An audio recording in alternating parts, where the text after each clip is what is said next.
मत आहे. तिथल्या जनतेचं कोणी ऐकत नाहीये. मी सुरुवात करताना जे बोललो की मंत्री नुसते घराघरा फिरतायत, हे घरदार सोडून फिरतायत, घरोदारी फिरतायत, पण ज्यांचं ऐकायला पाहिजे म्हणजे हे ना धड शेतकऱ्यांचं ऐकत आहेत, ना शहरातल्या नागरिकांचं ऐकत आहेत. वारे माप नुसता पैसा उधळला जातोय. हा पैसा येतो कुठून याचं उत्तर कोणाकडेच नाहीये. ते दिसतंय सगळ्यांना. अगदी काल परवाकडेच त्यांच्या मित्रपक्षांमध्येच आता ही साठमारी सुरू झालेली आहे.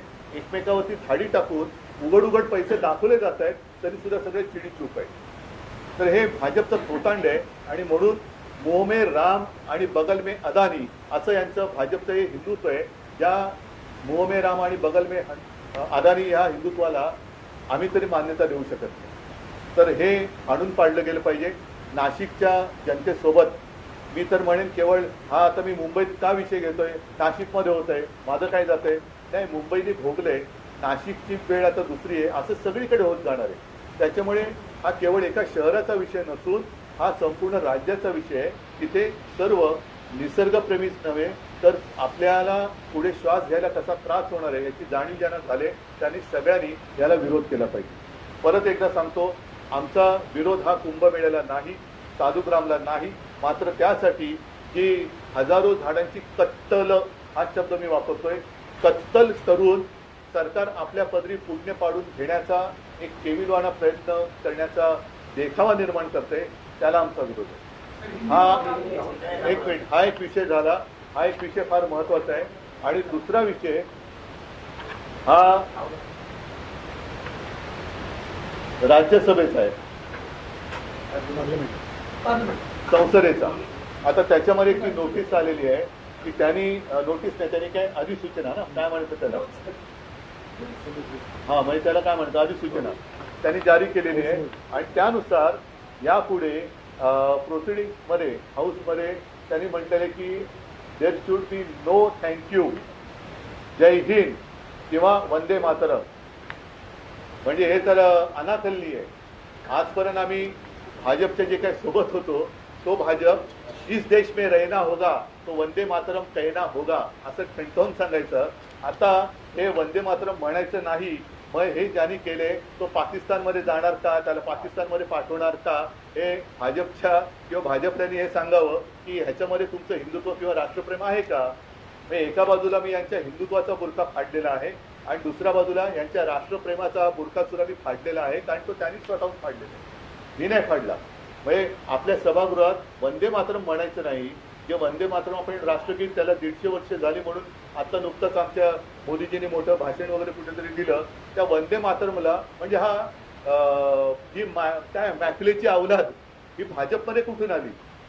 वंदे मातरमला विरोध करणारी मॅकलेची अवलाद ही मोदींना विचारलं पाहिजे की अवलाद तुमच्यामध्येच आहे की जी वंदे मातरमला विरोध करते. त्याच्यामुळे आमचे सर्व संसद जे खासदार आहेत ते आमच्या लोकसभेच्या आणि राज्यसभेत तर आमच्यात 2 आहेत, एक संजय राऊत आहेत आणि प्रियांका चतुर्वेदी आहेत. मी आता 2 खासदार माझ्याकडे सभागृहात ठणठणीतपणाने वंदे मातरम बोलायचं, बघूया कोण आपल्याला बाहेर काढतं. शिवसेनेचे खासदार हे लोकसभेच्या आणि राज्यसभेच्या सभागृहात वंदे मातरम बोलणारच. आणि भाजपमध्ये हिंमत असेल तर आमच्या सदस्यांना त्यांनी निलंबित करून दाखवायचं. पण हा खेळ खंडोबा चाललेला आहे. म्हणजे लोकांना भावनिक एक भ्रम संभ्रम निर्माण करायचा, मतं मिळवायची आणि मतं मिळवल्यानंतर सगळं मारून टाकायचं. हिंदुत्वाचं सुद्धा नाटक आता तुमचं उघडं पडलंय, राष्ट्रप्रेमाचं नाटक उघडं पडलेलं आहे. आणि ह्याची उत्तरं या निवडणुका बाजूला ठेवून भाजपच्या वरिष्ठ नेत्यांनी, इथल्या चेल्या चपाट्यांनी नव्हे, इथल्या चेल्या चपाट्यांना त्यांना मी खिदगंती धरत नाही, कारण त्यांच्या शीर्ष त्यांचा अध्यक्ष जाऊन कोण करत नाहीये. जगातला सर्वात मोठा पक्ष की ज्याला बरेच वर्ष झाली अध्यक्ष बदलताना नामुष्की आलेली आहे. तर भाजपने याचं उत्तर दिलं पाहिजे. दोन्हीचं प्रभू रामचंद्रांच्या पदस्पर्शाने पुनीत झालेलं तपोवन तुम्ही कोणासाठी मारता आहात आणि आपल्या संसदेच्या सभागृहात वंदे मातरम का बोलायचं नाही ह्याचं उत्तर आता भाजपने द्यावं.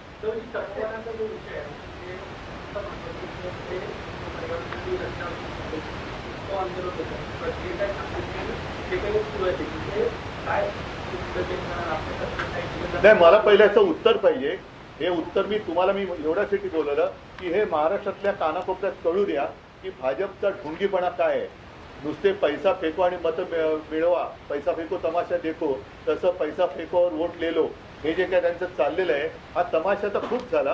हे पैसे सुद्धा जनतेच्या खिशातले आहेत, पण ज्या गुरबीमध्ये हे वागतायत आणि वागताना वागतायत ते वागतायत, पण वरती हिंदुत्व आणि राष्ट्रप्रेमाचं जे जे काही ढोंग करतायत हे ढोंग किती काय त्याला वेगळी आहे ते ह्या दोन गोष्टीत मी दाखवलेलं आहे.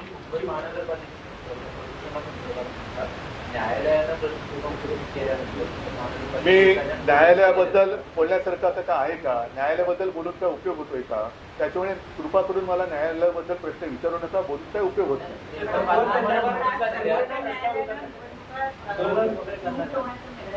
मी न्यायालयाबद्दल बोलून उपयोगच नाहीये, त्याच्यामुळे मला कृपा करून न्यायालयाबद्दल काही बोलायचंच नाही.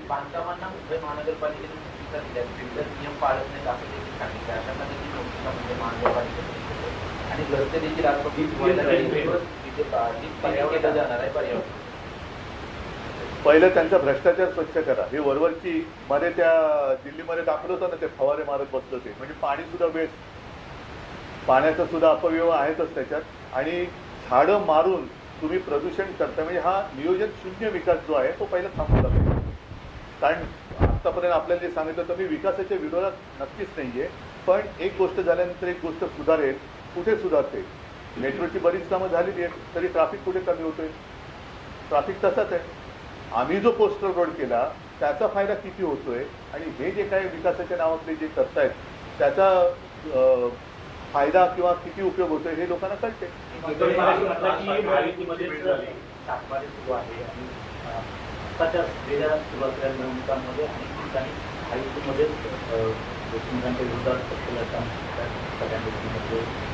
नाही, मतांची बोली लावायची बाकी ठेवली आहे लोकांनी. म्हणजे तसंच झालंय की मतांचा तुम्ही लिलाव मांडल्यासारखं झालेलं आहे की हा एवढे पैसे देतो, हा एवढे पैसे देतो. ही कुठली लोकशाही आहे? म्हणजे मतांचा लिलाव आहे का हा?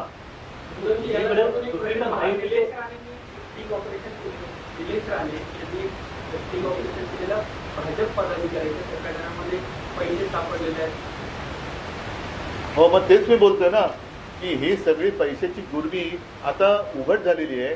मंत्री पैशाची उघडी बॅग ठेवून घरात बसतो, त्याच्यावरती काय कारवाई होत नाही. हे सगळे भ्रष्टाचार आता एवढे झालेले आहेत की हा भ्रष्टाचाराच्या ज्वालामुखीचा उद्रेक झालेला आहे. हे प्रदूषण त्याचं आहे.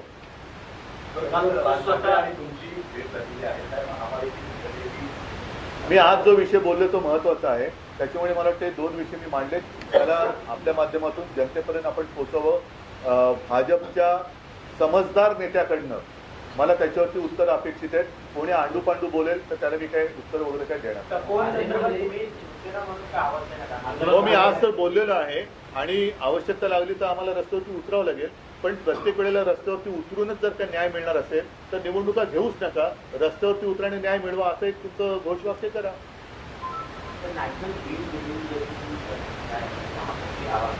अच्छा, नहीं कुछ फायदा होने वाला है क्या? आज तक नहीं उठाया गया. आरे की जो बात मैंने की कई मतलब कितनी बार हमने कोशिश की, लेकिन ये मानने के लिए तैयार नहीं. क्या चल रहा है? सिर्फ कॉन्ट्रैक्टर के लिए सब पेड़ भी काटो, सब काटो. अच्छा, तपोवन की जो मैंने बात की उसका टेंडर ही कल निकला है म्यूनसिपालिटी का. वहाँ कन्वेंशन हॉल और सारी चीजें बनाने वाले हैं. इसका मतलब यही है कि एक जो कहावत है मुंह में राम और बगल में छुरी, उसको थोड़ा बदली करना होगा. मुंह में राम और बगल में अदानी. पवार ओपनली अपने बयान दे रहे हैं कि मेरे पास फंड है, आप मुझे वोट दो, मैं आपको फंड दूंगा. वही तो मैं कह रहा हूँ ना, अजित पवार जो फाइनेंस मिनिस्टर है उनको उप मुख्यमंत्री में नहीं मानता, क्योंकि वो संविधानिक पद है नहीं. अर्थमंत्री कहते हैं कि मेरे पास तिजोरी है. चंद्रकांत पाटिल कहते हैं कि तिजोरी वाला मालिक तो हमारे पास है. दूसरा दाढ़ी वाला वो तो पूजा पे बैठा है दाढ़ी अपनी, तो उसके हाथ में क्या है वही उसको पता नहीं चल रहा है. पैसे की इतनी मस्ती आज तक महाराष्ट्र ने कभी देखी नहीं थी. तो ये सब खेल चल रहा है और लोगों की जो व्यथा है वो समझने के लिए इनके पास समय नहीं है. प्रचार के लिए घूम रहे, हेलीकॉप्टर से घूम रहे, सब घूम रहे, वोट मांगने के लिए घूम रहे, लेकिन जिन्होंने वोट दिया है उनकी कुछ सुख तो है नहीं, दुख ही है, व्यथा है. उसके बारे में क्या है? मैं खुद जाकर आया, ये क्यों नहीं जा रहे? जैसे मैं जाकर किसानों में बैठा, इनमें से किसी की हिम्मत क्यों नहीं होती जाकर वहां बैठने की? महायुतीचे सर्व नेते प्रचारात असताना महाविकास आघाडी सर महायुति के भीतर और भी चीजें सामने आ रही है। भारतीय जनता पार्टी और शिवसेना के एकनाथ शिंदे के देश के नेता एक दूसरे के कुछ स्कैम रिपोर्ट कर रहे हैं। संतोष कांगड़ा ने 50 करोड़ दिए, इसके साथ मिले क्या कार्रवाई कौन करेगा? कौन है? आरोप भी वही करते हैं और खुद ही क्या जजमेंट भी वही देते हैं।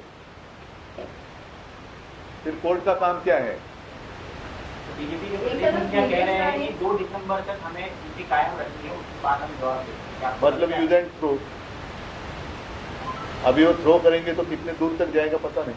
संजय सिरसाट के ऊपर भी और अजित पवार की उपयोगिता खत्म हो गई है बीजेपी। अभी वो मैं तो अनुभव नहीं ले रहा हूँ, जिनके पास है उनको पूछो।